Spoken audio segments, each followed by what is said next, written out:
샛별.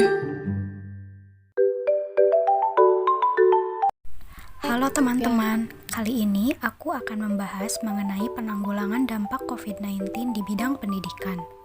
Seperti yang kita tahu, dampak COVID-19 ini mempengaruhi semua aspek kehidupan, baik itu politik, sosial, ekonomi, dan pendidikan.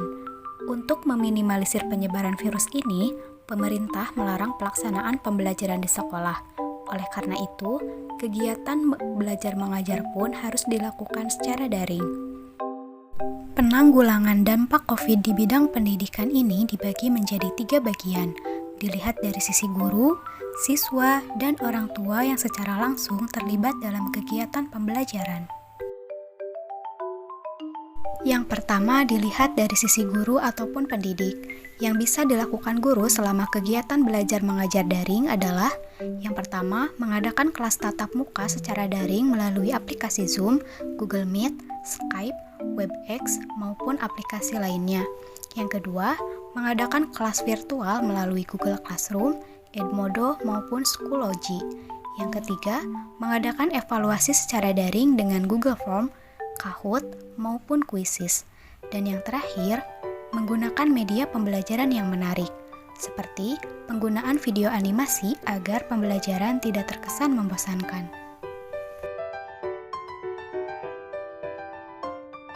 Selanjutnya dilihat dari sisi siswa atau peserta didik. Siswa bisa belajar mandiri di rumah.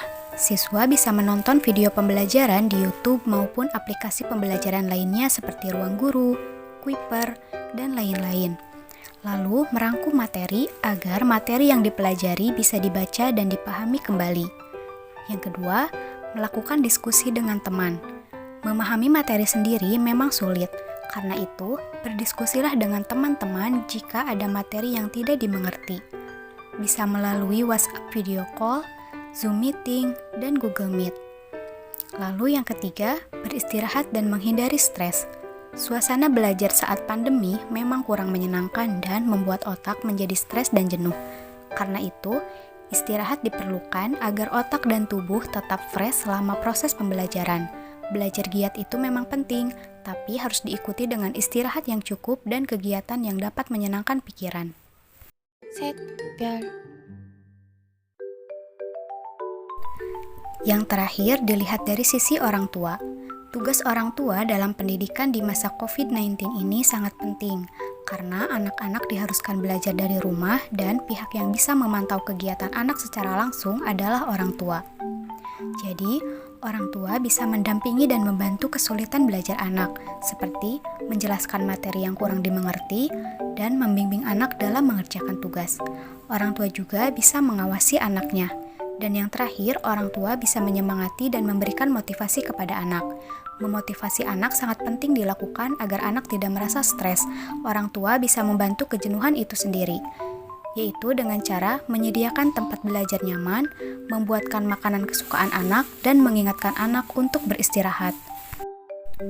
Itulah beberapa informasi mengenai penanggulangan dampak COVID-19 di bidang pendidikan. Semoga informasi ini dapat bermanfaat untuk semuanya. Terima kasih.